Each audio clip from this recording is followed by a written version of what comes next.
안녕하십니까, 김정민입니다. 드디어 9강입니다. 점점 많은 그 비밀들을 공개하고 있는데, 오늘은 탱그리 신화 중에서 그 바벨탑 전설에 대해서 하도록 하겠습니다. 여기 이 탱그리 신화에서는 바벨탑의 얘기 나오지 않아요. 근데 딱 보면은 바벨탑 이야기인 거를 알 수가 있습니다. 그래서 제가 오늘 배경도 이렇게 바벨탑으로 했고, 참고 문헌은 요거 중앙아시아 카자흐스탄에서 그 써있는 고대 토르크 민족의 전설 신화를 모아놓은 책에서 본 건데, 어디 보면서 나갈까? 자, 여기 보시면은 왼쪽에 이제 산이 있고 이렇게 사람들이 날아가는 모양이 있죠? 네, 저 그림이 어디 있느냐? 여기 있습니다. 이게 74페이지 쪽에 있는 이야기는 이렇게 보이시죠? 이렇게. 네, 요 이야기입니다. 이 이야기. 네, 그래서 여기 보면은 제목이 언어가 갈라진 이유라고 돼 있어요. 예, 카자흐로 그렇게 써 있는데, 요 이야기가 어디에 나냐면, 이게 순서가 되게 중요한데, 제가 이렇게 옆에다가 읽으면서 중요하다 생각되는 것들은 이렇게 다 체크를 해놨습니다. 여기 가까이서 보여드릴게요. 이렇게 보이죠? 이렇게 제가 뭐 이렇게 해놨죠? 해놨는데, 바벨탑 전설에 해당하는 내용이다 해서 내가 뽑아놓은 게 몇 페이지냐? 74페이지고, 여기 지금 다시 PPT를 보시면은 내용이 굉장히 짧게 되어 있는 거 있어요. 저 두 번째, 홍수 이후 사람들은 홍수가 다시 날까봐 두려워서 높은 산을 만들기 시작했다. 그래서 그것을 신이 좋아하지 않아서 탱그리가 그 인공산을 부수고 인간의 언어를 77개로 뒤죽박죽으로 만들었다. 그리고 그는 74개의 문법책을 만들어서 줬는데 소현족 우량하이 투비는 받지를 못했다. 그 이유가 뭐냐면, 요건 제가 짧게 써서 그런데, 기복신앙을 하는 샤머니즘을 믿었기 때문이다 라고 얘기가 나옵니다. 네, 그래서 꽤 내용이 짧죠? 왜냐면 이 이야기가 연결되기 때문입니다. 요게 74페이지에 바벨탑 이야기가 이렇게 있다고 했죠? 74페이지에. 자, 그럼 요 앞장이 뭐였느냐? 홍수설화입니다. 제가 그때 보여드렸죠? 방송에서 했죠? 홍수설화. 이 홍수설화 때문에 그래요. 그래서 이 고대 투르크 신화도 구약이랑 똑같아요. 시간순으로 이렇게 나갑니다. 이거 앞쪽에 보면 또 선악과 그거 이전에는 진흙으로 인간 만든 이야기 똑같이 나와요. 순서가 또 그렇게 나가요. 근데 갑자기 바벨탑 이야기가 나온 이유가 뭐냐면, 아까도 얘기했듯이 고대에 지구에 엄청난 홍수가 나서 인류가 물에 빠져 죽을 때 누흐라는 사람이 탈출시켰다고 그랬잖아요. 그 이후의 이야기예요. 그래서 저긴 제가 짧게 썼지만 좀 더 세세하게 제가 설명을 하면은, 홍수가 난 이후에 그 생존한 인류들은 제가 얘기했던 중앙아시아 카자흐스탄 그 고산지대에 살았었다라고 얘기합니다. 예, 살았었는데 인구가 증가할 때마다 사람들은 평지로 내려가는 게 아니라, 거기 보면 천산산맥이라 해서 이렇게 여러 개의 산이 막 있는 거 아시죠? 그 중앙아시아 보면 카자흐스탄 옛날부터 알마타 뒤쪽으로 해서 뭐 키르기스탄 이런 거 전부 산 위에 있는 나라잖아요. 그런 식으로 쫙 인구가 산으로 퍼져나가요. 그러다가 도저히 산에 있을 수 없을 만큼 인구가 팽창하니까 그때부터 산 아래로 사람들이 내려가기 시작한 거예요. 그래서 내려가서 사람들이 살았는데, 이게 홍수 때문에 산 위에 살게 된 거 아니에요? 그래서 그거에 대한 공포심 때문에 사람들이 다시 또 홍수가 몰려올까 봐 그게 무서워서 이 사람들이 평지에다가 하늘에 닿을 만큼 거대한 산을 만들기 시작했다 그래요. 이게 바벨탑이랑 똑같은 얘기지 뭐. 그래서 거대한 산을 만들기 시작했는데, 이 산을 만드는 걸 보고 탱그리가 진노를 해서 그 지상에서 산을 만들던 인간들을 동서남북으로 찢어서 흩어뜨린 다음에 그들의 언어를 77개로 나눠버렸다 해요. 물론 그 중에 이제 74개 민족한테는 문법책을 줘가지고 언어의 정리를 하겠지만, 저기 보면은 나머지 사람, 소현, 우량하이, 투빈, 이 세 개 종족은 그 문법책, 그러니까 신의 말씀이겠죠? 뭐 그런 거겠죠? 근데 그런 거를 주지 않았다고 하는데, 그 이유가 뭐다? 기복신앙 때문에 그렇다는 얘기가 나와요. 그러니까 지금 뭐다? 제가 얘기했죠? 고대 종교는 기복신앙이란 개념이 없었다고. 그래서 제가 맨날 강의할 때 얘기하는 게 뭡니까? 별에 대한 이야기를 하잖아요. 천문은 이렇고 별은 이렇게 운행주기를 가지고 움직인다. 뭐 등등 설명하고, 뭐 1년이 365일, 뭐 달이 뭐 27.8일, 이게 한 바퀴 주기 도는데, 뭐 이런 거 이런 것들을 고대인들은 신이 창조해놓은 그 물건들이 규칙적으로 반복되는 것 자체가 신의 규칙이라 생각했기 때문에 동양에서는 종교의 교라는 단어가 아니라 도라는 단어를 썼습니다. 도. 예. 그래서 왜 도라는 말을 썼느냐? 바로 이런 것들이 규칙이라 생각했기 때문에 이 규칙을 우리 인간도 따라야 된다라고 생각한 거예요. 그래서 별자리의 운행 주기를 보면서 거기 정치 철학을 이야기를 많이 하죠. 보통 북극성을 황제로 묘사하고 북극성 주변에 있는 뭐 자미원, 태미원, 천시원 이런 것들을 귀족 또는 뭐 왕비 집단 뭐 이런 식으로 표현도 하고 그 바깥에 국민 그 다음에 뭐 천민 이런 식으로 해서 봉건제도를 만들 때도 천문을 비유해서 하기도 하고 그리고 태양이 밝게 이 세상을 비추는 이 천문 현상을 정치에 빗대서 임금은 태양과 같아야 되고 태양과 같은 따뜻함으로 그 대지를 품는 듯이 해야 곡식이 자라고 만물이 소생하듯이 나라가 부강한다. 뭐 이런 식의 묘사를 많이 했단 말이에요. 이런 것 자체가 다 천문을 기반으로 해요. 그렇기 때문에 고대인들은 천문 현상을 보면서 사회, 그 다음에 철학, 문화 이런 것들을 만들어내었어요.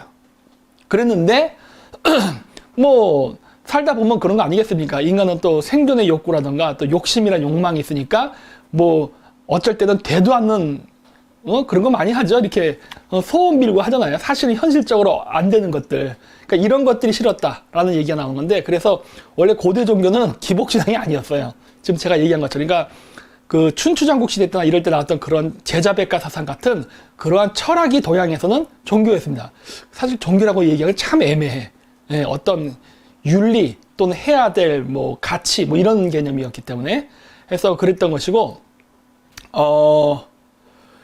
이 내용은 요 위에 있는 성경하고도 비슷하죠. 성경의 바벨탑 이야기는 대홍수 이후 지구에 다시 사람이 많아지면서 생긴 일이다.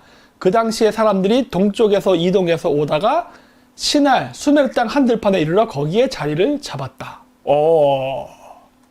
재밌죠? 이 사람들이 대홍수 이후에 수메르로 왔다고 하네? 그렇다면은 수메르에서 홍수가 있었다는 건 아니네요. 생존자가 거기에 있었다는 건 아니야. 동쪽이에요. 그러면 수메르의 동쪽은 도대체 어딜까? 메소포타미아의 동쪽. 네? 메소포타미아의 동쪽은 지도를 보면 아시겠지만은 이란 고원이 나오고 이란 고원 다음이 바로 천산입니다. 티베트. 어느 정도 악어가 좀 맞지 않나요? 제가 그 중앙아시아 쪽의 최초 홍수라든가 이런 아담과 이브 선악과의 이야기에 발원지를 한 이유가 수메르의 내용이 구약 성경에 앞서요.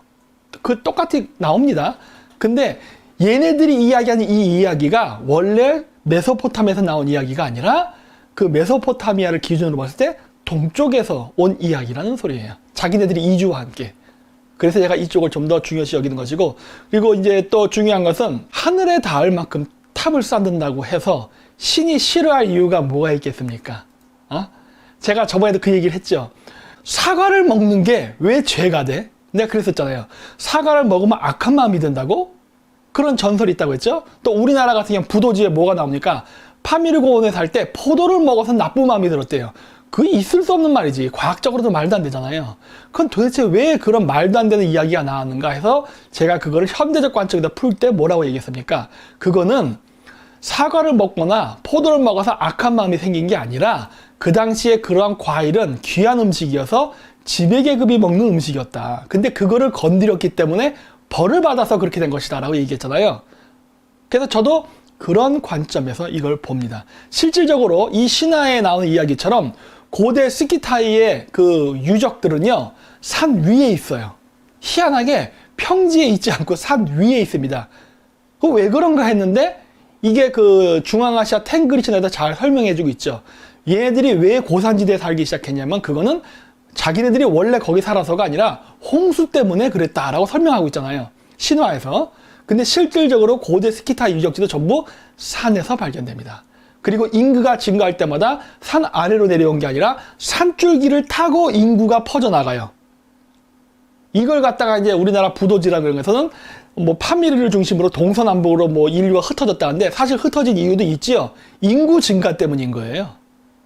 살 수가 없었던 거야. 자, 그랬고 더 이상 인구가 산 위에 살 수 없으니까 이제 내려가게 됐는데 요 이야기를 증명할 수 있는 또 하나의 그 사례가 있습니다. 그게 뭐냐면 잉카 마야 문명이에요. 여러분 마야나 잉카 문명 보면은 안데스 산맥 그 위에 있죠? 고산지대 문화예요. 왜 그랬을까 하는 거예요. 잉카인들도 얘기합니다. 그 홍수 때문이다. 홍수 때문에 한번 왕창 죽었기 때문에 산 위에다가 고산지대에다가 문명을 건드려 놓고 살면서 평지에 죽어도 안 내려온 거야. 홍수 때문에 죽을까봐. 그러다 나중에 이제 서양의 정복자들한테 죽어버렸죠. 천연두랑. 하여튼 뭐 그런 것처럼 그 고대 그 투르크인들의 친화를 증명할 수 있는 이야기는 잉카 문명에서도 나타난다. 고산지대 문명의 존재 이유는 홍수 때문이었다. 일맥상통하죠. 자, 그리고 아까 다시 얘기했던 얘기로 돌아가서 그럼 왜 평지에 산을 쌓는 것이 왜 죄가 되는가예요. 왜 신이 분노를 했는가입니다. 그 이유는 제가 앞쪽에서 얘기했듯이 예르사인 전설에서 보면은 뭐 저기 악마 예르클릭으로부터 그 잡혀있는 사람들을 데리고 동쪽으로 온 이야기 뭐 이런 얘기 했었죠. 뱀 여인과 만난 헤라클레스 이런 이야기 거기서도 나왔지만은 이거는 신이 사람입니다. 네, 사람이에요, 사람. 아마 무당 같은 샤먼이었을 거예요. 그러니까 신의 대리자 뭐 이런 개념. 원래 왕도 신천자라고 해서 신의 대리인입니다. 종교 지도자도 신의 대리인이잖아요. 네, 그런 개념으로 얘기를 하잖아. 그래서 그런 것처럼. 그래서 예르사인 전설에 보면 뭐예요? 아들을 낳게 해주세요. 기도했더니 탱그리가 그러면 서쪽에 가서 악마 예르클릭에 잡힌 사람들 데리고 와. 그러면 내가 그 너에게 선물로 그 아들을 주겠다라고 하잖아요. 그래서 그 사람들 데리고 왔더니 그 기간이 7년이 걸렸죠. 근데 데리고 왔더니 어땠어요? 이미 자기 부인이 금발에 푸른 눈을 가진 아들을 안고 있었다 그래. 이게 어떻게 된 거야 도대체? 어? 옛날 때 그런 거랑 똑같은 거죠. 절에서 전설의 고향 보면 이렇게 아들 낳게 달라고 탑돌이를 하게 되면 임신을 하잖아요. 그거 어떻게 임신했겠어? 설마 그게 성령 임신이겠습니까? 이 세상에 처녀수태라는 건 없어요. 예, 그런 거 없는 거예요. 누가 있겠어요? 절에서 가장 신체 건강한 그런 스님들이 거시기를 한 거겠죠. 그래서 임신이 됐겠지. 우리나라 신화에도 그렇고 서양에도 그렇고 처녀 성령 잉태는 그런 거 없습니다. 예, 그거를 신격화, 미화할 때 그렇게 표현하는 거지. 그래서 신이 아니라 이거는 샤먼이에요. 인간. 자, 그렇기 때문에 그 탱그리가 분노했다 할 때 여기서 탱그리는 바로 샤먼이 분노했다는 겁니다. 어디에 있는 샤먼일까요? 산 위에 사는 샤먼. 예, 얘네들이 평지의 사람들이 거대한 산을 쌓는 걸 보고 분노한 거예요. 왜 분노했을까? 하는 거예요. 그까지 산 쌓는 게 뭐 어때? 내두면 되지. 그쵸? 이유가 있죠. 여러분, 평지에서 산을 만들려면 어떻게 해야 됩니까? 어디서 흙을 갖고 와야 평지에다가 거대한 산을 만들 거 아니에요. 그럼 그 흙은 어디서 올까요? 산을 깎아서 갖고 오겠지. 그러니까 짬밥이 밀려서 산 아래로 쫓겨나서 평지에 살던 사람들이 언제 홍수가 나서 자기네들이 쓸려가 죽을까봐 공포했던 거 아니에요. 그러다 보니까 어떻게 된 거야? 산을 깎아서 그 흙을 가지고 하늘에 닿을 만큼 거대한 산을 쌓으니까 그러니까 산동네 사람이 열받아서 내려와 온 거지. 야 임마 너 왜 우리 산을 깎아서 저쪽에다 산을 만들어 하고. 그래서 두들겨 패고 얘네들을 흩어뜨린 거죠. 왜? 뭉치면 또 산을 만들려고 할 테니까 동서남북으로 흩어뜨려서 다시는 산 주변에 얼씬거리면서 그러니까 새로운 산을 쌓지 못하게. 그러다 보니까 어떻게 된 거예요? 흩어져 살다 보니까 언어가 갈라져 버린 거겠지. 이렇게 해석하는 게 좀 더 과학적일 겁니다. 네. 그래서 자 이건 바벨탑 성경에 나오는 거고 여기 보시면 이렇게 카즈구르트 타오라고 써있죠. 타오라는 말은 카자거로 산입니다. 카즈구르트 산에 노아의 방주가 있었다라는 전설이 있습니다. 그리고 저기 보면 알라타오라는 게 있고 한탱그리 타오, 보그드 타오. 타오라는 건 다 산이에요. 한탱그리 제가 타오란 말을 뺐지만 저것도 산입니다. 저 보시면 이렇게 다 이게 산맥이라는 걸 알 수 있죠? 저 천산산맥이에요. 그치. 그리고 저 한탱그레든 저쪽으로 올라가는 건 또 알타이 산맥도 저쪽에 있습니다. 그래서 진짜로 신기하게 고대 스키타이 문화가 저 산 저쪽으로 해서 저렇게 가면 저기 막 해발 2000m, 막 1500m 이런 고산지대예요. 그런데 저기에 문명이 다 있어요. 저 밑에 좋은 평지 많잖아. 초원지대. 거기 문명이 없었어요. 초창기에는. 왜냐? 거기는 그 당시에 물이 있거나 늪지대여서 사람이 살 수 없었으니까. 홍수가 있어서. 예. 그래서 이제 그런 것들이란 걸 알 수 있고, 그래서 여러 가지 이렇게 그 홍수 신화가 있는 이런 이야기가 여러 군데 있습니다. 근데 이 여러 군데 있음에도 불구하고 제가 저쪽에 좀 더 비중을 두는 이유는 아까도 얘기했듯이 이게 더 오래된 것 같다. 가장 결정적인 증거는 뭐였느냐? 바로 선악과였습니다. 우리가 통상적으로 선악과를 성경에는 사과라고 써 있지 않지만 우리는 사과라고 인식을 합니다. 근데 신기하게도 이게 누가 먼저지를 증명할 수 있는 것은 바로 식물도감 사전이에요. 식물도감 사전에 의하면 우리 인류가 먹는 이 사과의 최초 재배지는 파미르였어요. 그랬기 때문에 그 스토리텔링 이야기가 나오려면은 가장 먼저 나왔던 적은 아무리 고려해도 파미르가 먼저라는 것을 알 수가 있어요. 메소포타미아보다 훨씬 오래된 거죠. 자, 그리고 또 한 가지 지도를 보면 요 빨간색 메소포타미아 문명이죠. 저쪽에 여기 저 끝에 보이시죠? 저 메소포타미아 문명에서 동쪽이 어디예요? 아까 제가 했잖아요. 이란 고온 아니면은 천산산맥이라고 그랬잖아요. 그쵸? 수메르인들이 동쪽에서 왔대요. 이걸 이제 또 우리나라 이제 어떤 제야사학자들은 저걸 백두산에서 왔다는데 그건 오바한 겁니다. 오바한 거고 그게 아니라 홍수가 나고 저 카즈르타우라고 저기 있잖아요. 저기에 정박했다는 이야기를 한단 말이에요. 저기서부터 서쪽으로 가면 저기죠. 동쪽은 카즈르타우. 그쵸?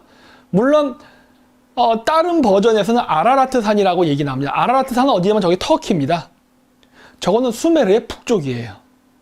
동쪽 방향이 아니에요. 북쪽 방향이지. 그렇기 때문에 수메르인들이 얘기하는 수메르 메소포타미아의 동쪽에서 왔다라고 할 때는 위치가 여전히 파미르 쪽을 가리킵니다.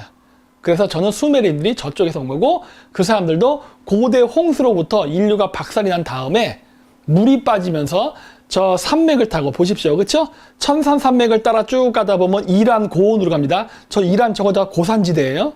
이란의 고원 산간지대를 쭉 더해서 내려가면은 저지대에 메소포타미아가 나오죠. 그렇죠? 요렇게.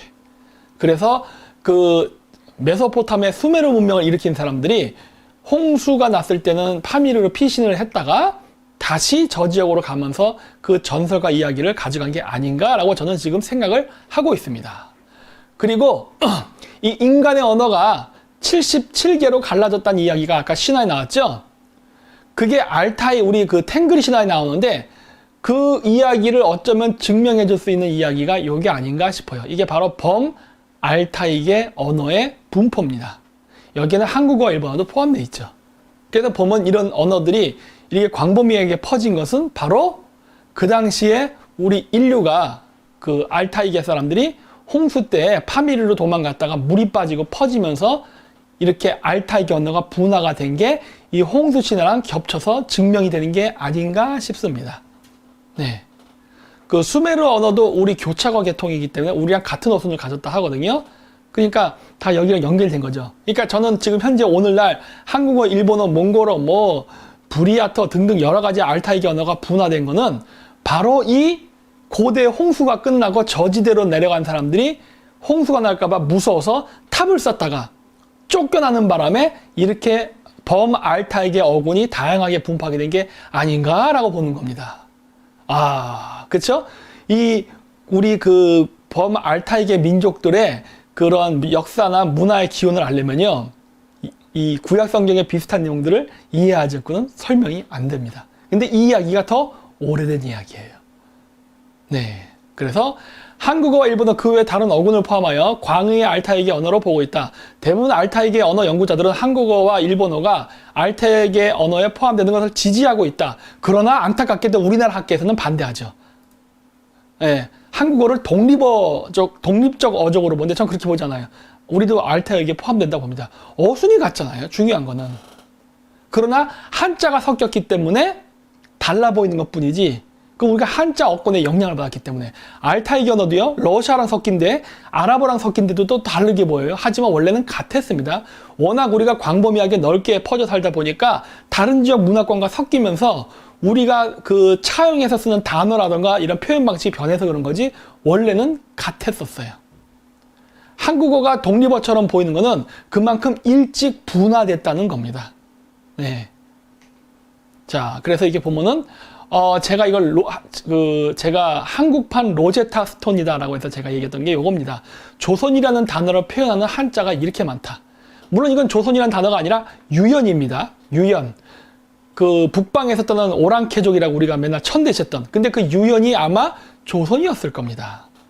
우리는 유연, 연연, 여여, 예예, 단단이라고 발음합니다. 저 왼쪽에 서 있는 한자가 바로 유연족을 표기했던 여러 발음이에요. 저걸 중국 발음을 읽으면 루루, 로우란, 루루, 루이루이, 탄탄 이렇게 읽습니다. 그리고 이걸 카자고로 읽을 때는 주안주안, 조우잔, 주주, 조우조우, 탄탄이라고 읽어요. 이응, 리을, 지읒이 왔다 갔다 하죠. 그래서 제가 이걸 보고서 아, 발음 변화에 규칙이 있구나라는 걸 알게 된 거예요. 저거를 보면서. 그래서 조선이라는 단어도 결국 유연인 거예요. 그리고 주잔, 그리고 로우란이 되는 겁니다. 심지어 청나라 때, 그러니까 금나라 때도 그 금나라 여진족들은 자신들을 조센이라 불렀습니다. 조센. 일본 사람들이 우리를 조센진이라 불렀잖아요. 근데 조센이라 불렀어요. 근데 청나라 때 여진족들도 자기네들을 루루라고 그랬어요. 루루. 그 루루가 뭐예요? 저기 써있죠. 루루. 조선이에요. 조선. 결국은. 청나라 만주족조차 자신들을 조선이라고 부르는 겁니다. 한국식 발음으로 읽으면.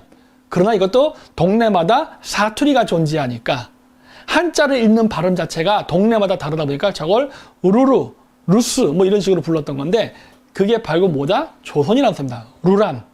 그리고 이게 심지어 서쪽 아나톨리아까지 가면 뭐가 되는지 아십니까? 투란이 되는 겁니다. 투란. 투란이 뭐예요? 그 범투르크주의 할 때 그걸 투라니즘이라고 하거든요. 투라니즘. 투란이 뭐예요? 투르크계 언어로 쓰는 모든 민족을 통칭할 때 투란이라고 합니다. 그 투란이란 말도 주잔, 조선과 어원을 같이 하는 거예요. 네. 그래서 이 조선이란 단어는 굉장히 광범위하게 펼쳐져 있다는 것을 아셔야 됩니다. 그래서 여기 그 바벨탑 전설 여기도 나오듯이 알타이계 민족의 언어가 막 분화가 됐다고 했죠. 그 분화가 된 게 사는 지역이 멀어지고 달라지다 보니까 언어가 점점 분화되면서 발음도 변한 거다라고 저는 보고 있어요. 그래서 카자거 같은 경우는 내륙 국가잖아요. 그래서 건조하잖아요. 그래서 목이 이게 칼칼하다고. 지금의 에어컨도 있고 뭐 현대시설이 있지만 옛날 땐 자연 생태계에서 살았잖아요. 그러다 보니까 이 건조한 지역에 살다 보니까 목이 말라. 그러면 어떻게 돼요? 소리가 안 난다고. 그러다 보니까 발음이 세요. 그래서 카자흐스탄에서는 그 카자흐스탄 할 때 키역 발음 있죠? 그게 카자흐스탄이 아니에요. 여러분들이 소주 마시고 내는 소리 있죠? 그 소주 마시고 칵 한 소리. 그 크입니다. 그래서 카자흐스탄이 아니라 카자흐스탄이에요. 카자흐스탄. 세게 발음한다고. 네. 근데 이제 한국 사람들은 이 삼면이 바다에 습한 지대에 사니까 그 카자흐스탄 이렇게 하지 않고 카자흐스탄 이렇게 좀 가볍게 나오죠. 왜? 목이 촉촉하거든. 발음이 잘 돼. 그래서 그런 거예요. 근데 이제 같은 투르크계 민족인데 터키라든가 우즈벡 농경지대들은 물을 끼고 살았잖아. 그러니까 걔들은 발음이 부드러워요. 근데 건조해서 거기는. 몽골 애들도 건조하니까 어떻게 돼요? 거기는 키역 발음이 아니라 쌍히읗 발음을 합니다. 그래서 뭐 우리가 뭐 할하 몽골도 근데 우리는 할하 하죠. 걔들 할하가 아니라 하 이렇게 한다고.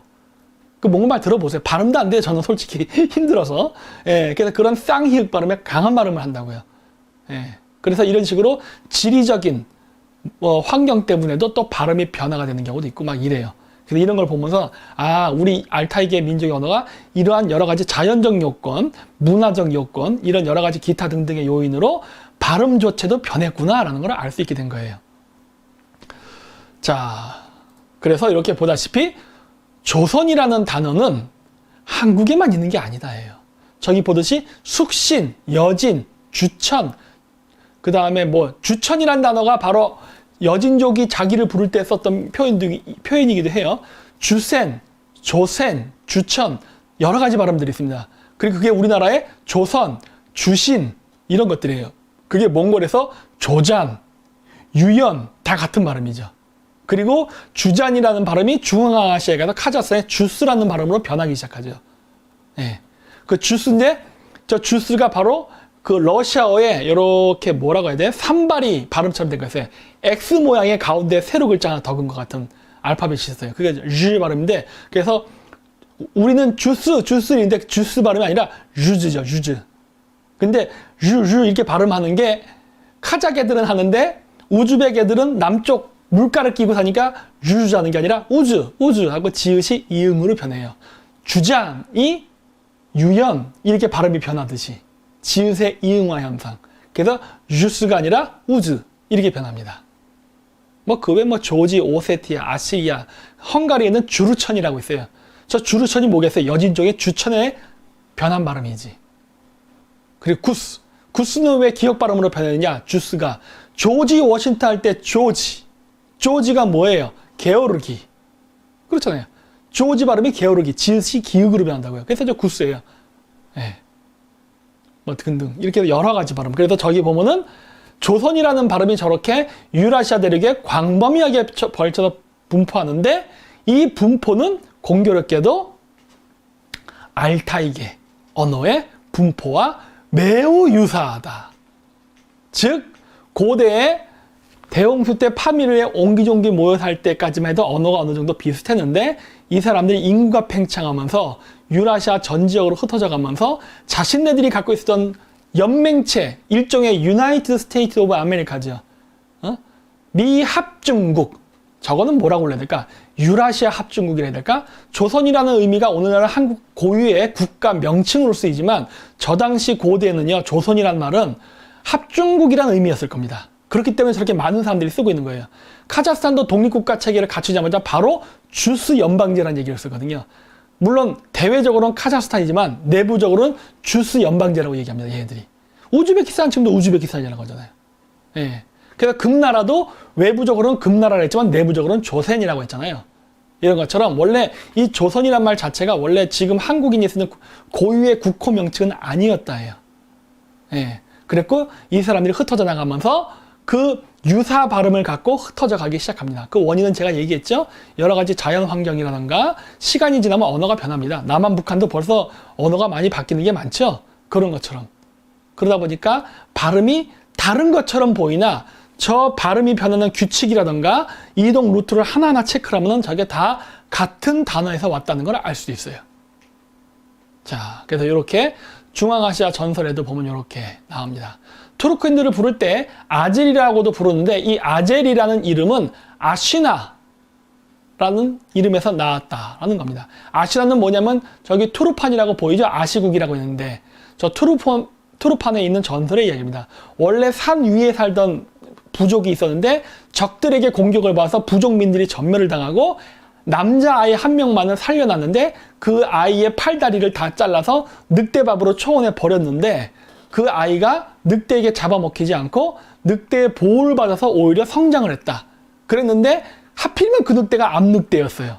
그래가지고 그 자란 그 청년이 거시기는 또 안 잘렸나 봐. 팔다리만 자르고. 그래서 얼레리 꼴리를 해서 암늑대가 임신을 했대요. 그런데 마을 사람들이 나중에 적들이 그 사지 잘린 청년이 죽지 않고 살았다는 걸 다시 죽이러 왔을 때 암늑대는 임신을 한 채로 도망쳤다고 합니다. 그 아빠는 죽고. 그래서 그 늑대가 저 투르판이라는 지역으로 가서 애를 낳는데 그때 10명의 아들을 낳았대요. 예. 그게 아시나 전설입니다. 그때 가장 뛰어난 아이의 이름이 아시나였다. 근데 하필이면 저 지역에 아시국이 있었어요. 저 아시국이라는 이름은 어디서 왔겠어요? 아시나에서 온 거예요. 바로 늑대 국가라는 소리입니다. 예. 중국 기록에도 나와요. 아시국이라고. 저 아시국은 바로 아시나에서 온 겁니다. 말 그대로 전설대로 산 위에 있던 사람들이 죽여서 쫓겨났다고 했잖아요. 그러니까 저 얘기예요. 이 이야기도 바벨탑 이야기와 연결성이 있다라고 봅니다. 당시 인구가 팽창하면서 산 위에 살 수 없게 되자 짬밥이 밀리는 그 부족들이 저렇게 두들겨 얻어 터져서 산 밑으로 쫓겨났을 거예요. 어떤 사람들은 쫓겨난 사람들이 저렇게 탑도 만들고 홍수를 대비해서 어떤 사람들은 저렇게 안 간다고 버티다가 두들겨 맞아서 종족이 멸절을 당하는 일도 있었나 봐요. 아시나 전설이 바로 저 당시 천산 그 고원의 인구 팽창으로 서로 싸우던 당시에 나온 이야기가 아닌가 싶어요. 어쨌든 그래서 저 사람이 내려와서 이 저지대에다가 아시국, 그래서 늑대의 나라라는 걸 건설했다고 하고 다시 저 사람들이 동진을 해서 아르한가의 오르혼 언덕에다가 나라를 건설했다는 이야기가 나옵니다. 그래서 그 최근에 그 카스피에서 싸웠던 나라 있죠? 아제르바이잔. 아제르바이잔의 아제르가 바로 저기 나오는 아젤입니다. 아제르바이잔은 건 아제리의 땅이라는 소리예요. 나라. 그래서 저기 나오는 아제리, 아세르 등등으로 불리죠. 그래서 지금도 이란에 사는 그 투르크계 사람들을 아제리라고 불러요. 저기 써 있죠. 네. 그렇게 연결이 다 돼 있다는 걸 알 수가 있습니다. 그리고 뭐 요거는 이제 여러 가지 언어들인데 그렇다면은 한국어에 과연 카자흐어의 그 요소가 있을까? 있지요. 제가 이렇게 쭉 찾아놓은 겁니다. 다 설명은 하지 않고 이렇게 그냥 쭉 대충 보세요. 보면은 제가 예전에도 얘기했지만 한자는 중국인이 만든 게 아닙니다. 원래 한자가 만들어진 것도 각골 문자가 기원이었고 그 각골 문자가 만들어진 당시에는 그 문자를 의사소통을 위해서 만든 문자가 아니라 신탁 문자로서 만들었다고 얘기했잖아요. 신에게 소원을 빌기 위해서. 그래서 뭐 애를 많이 낳게 해주세요. 가축이 늑대한테 안 잡아먹히게 해주세요. 이런 소원을 샤먼들에게 빌면은 샤먼들이 그거를 갖다가 말의 허벅지뼈라던가 거북이 등, 뭐 술록의 뿔 등등에다가 그거를 기록을 해서 불태워서 하늘로 올려보내죠. 우리 요즘도 부모님 돌아가시거나 하면 49제 같은 거 할 때 그 돈 모양의 부적 같은 거 태워서 다 이렇게 하죠? 옷가지 같은 거 다 태우고 그러면은 그 저승에 갈 때 그걸 가지고 간다고 믿잖아요. 노잣돈이라 그래서. 아니면 옷 같은 거 평상시에 즐겨 입었던 거 다 태우면은 저승 갈 때 그 옷 입고 간다라고. 예, 그런 것처럼 고대인들은 자기 소원의 메시지를 편지를 쓴 다음에 그걸 불로 태워야 된다고 믿었어요. 그때 썼던 게 각골 문자의 기원입니다. 한자의 기원이에요. 그렇기 때문에 북방 유목 민족들이 먼저 썼었어요. 썼으나 샤머니즘의 시대가 끝나고 우리가 얘기하는 왕정국가의 시대, 즉 고대 왕국의 시대가 되면서 문자 권력을 샤먼들에서 왕과 귀족이 가져온단 말이에요. 그래서 그때부터 한자의 목적은 그 신탁 문자로서의 기능이 아니라 조세를 걷기 위한 목적으로 쓰이기 시작해요. 즉 뭐다? 사람과 사람 간의 의사소통을 하기 위해서. 그래서 자기가 점령한 지역으로부터 야, 쌀 몇 가마, 뭐 가축 몇 개, 몇 마리 이런 식으로 가져오라고 세금을 갖다 바치라는 공문을 쓰면서 한자가 드디어 인간 간의 소통을 변한다고요. 그런데 한자의 개수가 급격하게 증가하기 시작한 겁니다. 그래서 그 이전 시대에는 그 북방 유목 민족도 각골 문자 형태로서 한자를 썼기 때문에 반드시 그 단어 속에는 한자어가 숨어 있게 마련입니다. 예를 들어서 지금의 젊은 세대들 한자를 잘 모르지 않습니까? 모르지만 지금 제가 얘기했던 세대라는 말조차도 한자어예요. 그러면 제가 한자로 쓸 수 있느냐? 아, 물론 저는 쓸 줄 압니다. 아직 저는 9세대니까. 근데 요즘 젊은 애들 보면은 우리가 평상시에 쓰고 있는 이 한자 단어를 한자로 써봐. 그럼 못 씁니다. 한글은 쓰지. 평상시. 이것도 한자어잖아요. 쓰면 되죠, 한자로. 못 쓴다고. 더 지나면 그게 한자 단어라는 것조차도 모를 겁니다. 북방민족은 이미 2000년 전에 이런 일이 먼저 일어난 거예요. 그래서 한자를 까마득하게 잃어버리고 나중에 투르크 탐가 문자라고 표원 문자 간단하게 써야 되니까. 왜냐면 초원지대에는 종이가 없기 때문에 종이에 올려 나무잖아요. 초원에 나무가 어디 있어? 풀밖에 없지.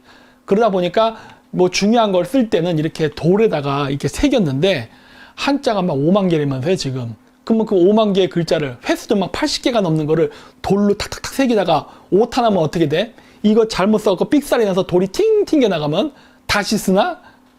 골 때리는 상황이 벌어지잖아요. 그래서 어떻게 된 거예요? 투르크 탕가 문자라 그래서 표온 문자가 개발됩니다. 그래서 그걸로 쓰기 시작해요. 그래야 간단하게 쓸 수 있으니까. 그러면서 한자를 버립니다. 마치 우리나라가 한글을 쓰면서 한자를 버린 것처럼. 네. 그래서 다시 그 표를 보면 그래서 이렇게 카자흐어에는 한자어가 나옵니다. 예를 들어서 시, 맨 위에 사람. 그러니까 사람 다음에 시가 들어가면 뭐다? 어떠한 아니 사람이라기보다 어떤 뭐 그 뒤에 시가 붙으면 뭐냐? 어떤 직업을 가진 사람. 예를 들어 저기 여기 써 있지 않습니까? 의사, 판사, 검사 이런 것들. 사자가 들어간 게 뭐예요? 저기 다 직업을 가진 사람들 뜻하잖아요. 우리나라도 저거 사 쓰잖아요. 시. 그렇죠? 근데 우리는 그걸 사라고 발음하죠. 그리고 일본 사람들은 시라고 발음하죠. 弁護士, 변호사 이런 식으로. 그렇죠? 그래서 일본에서는 시, 우리나라에서는 사, 그리고 카자흐어에서는 시입니다. 그래서 오쿠시 하면 뭐예요? 오쿠가 책을 읽답니다. 읽다인데 읽다에다 시를 붙이면 어떻게 돼요? 읽는 거를 직업으로 하는 사람, 즉 뭐다? 학생. 오쿠투, 가르치답니다. 오쿠투 시, 가르치는 것을 직업으로 하는 사람, 뭐예요? 선생님. 이렇게 되는 거예요. 그래서 카자흐어에도 시가 붙어요. 네. 그래서 똑같죠? 근데 저 발음은 중국도 똑같죠. 시, 라오시 하면은 선생님, 리시 하면은 변호사. 저런 발음들. 그러니까 중국에서 쓰는 시라는 발음이 원래 중국어가 아닌 거예요. 북방민족의 단어를 지금 중국인들이 차용해 쓰는 겁니다. 심지어 한자까지. 근데 그걸 중국 거라고 우기고 있는 거지, 이게. 예. 그리고 이게 이제 몽골에서는 시 발음이 아니라 치로 쓰이죠. 치. 예. 다르가치, 다락치. 우리나라 썼잖아요. 갑바치, 아라치, 마로치. 치하고 사는 원래 같은 발음인데 사투리. 누구는 치, 누구는 사, 누구는 시, 누구는 시 이런 식으로.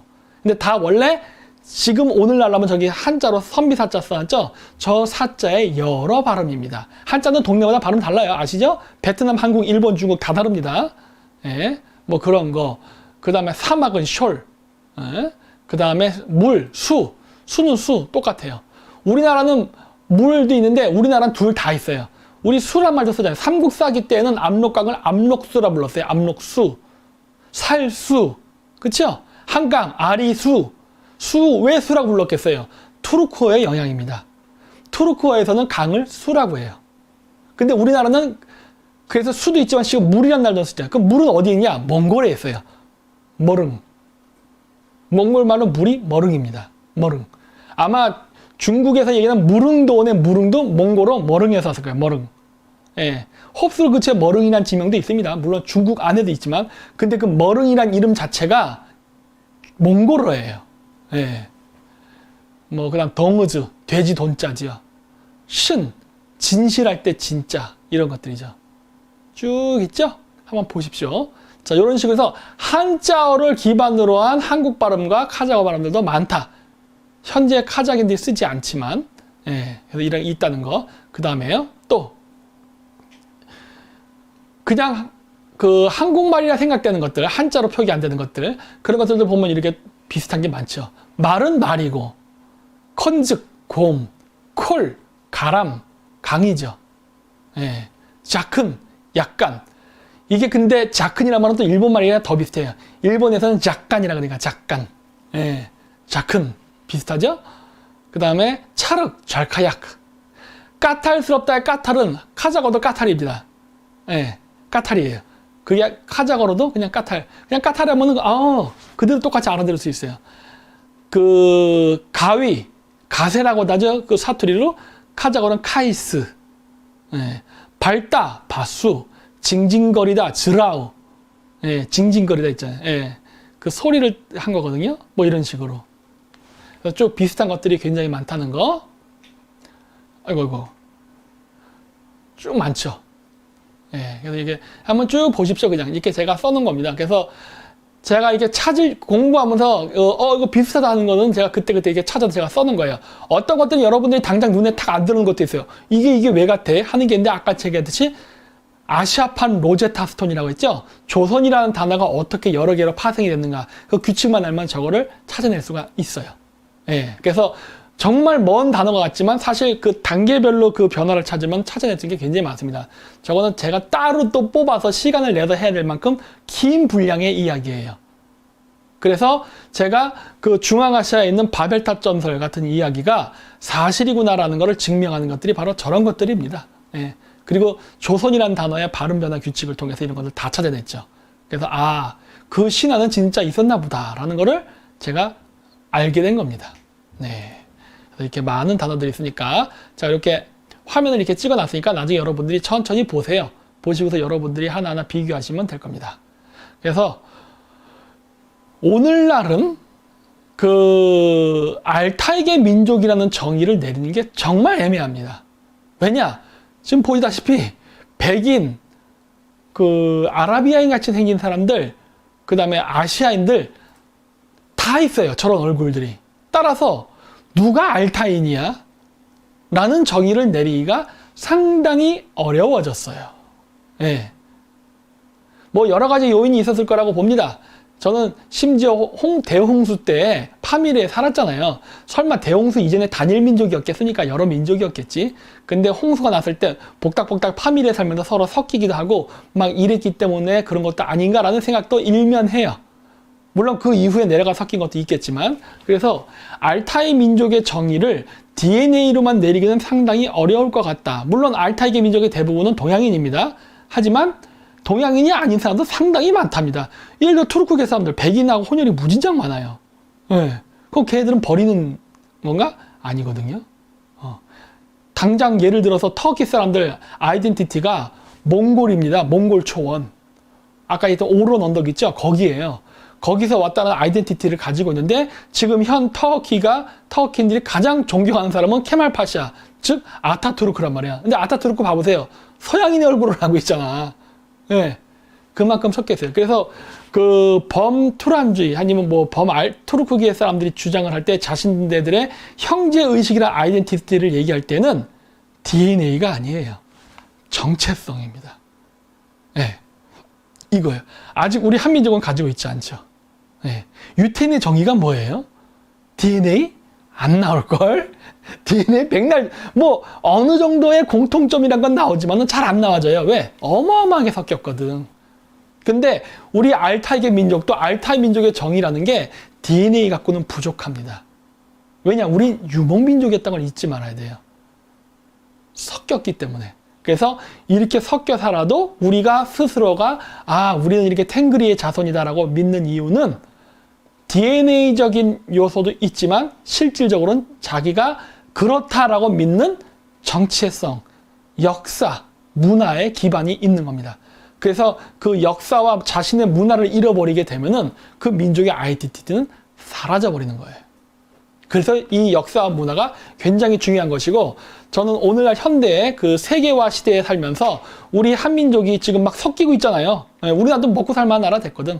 내가 다문화 자꾸 되는데, 이렇게 되는 상황 속에서도 우리 한민족, 우리는 누구인가에 대한 아이덴티티를 지키면서 국제사회를 살면서 우리의 한민족의 그 명맥이 끊기지 않으려면은 과거의 이런 역사적 교훈을 기반으로 해서 우리 한민족이라는 아이덴티티를 밝힌 데 있어서 막 혈통 이런 것보다는 이제부터는 정신문화에 집중을 해야 되지 않을까 싶습니다.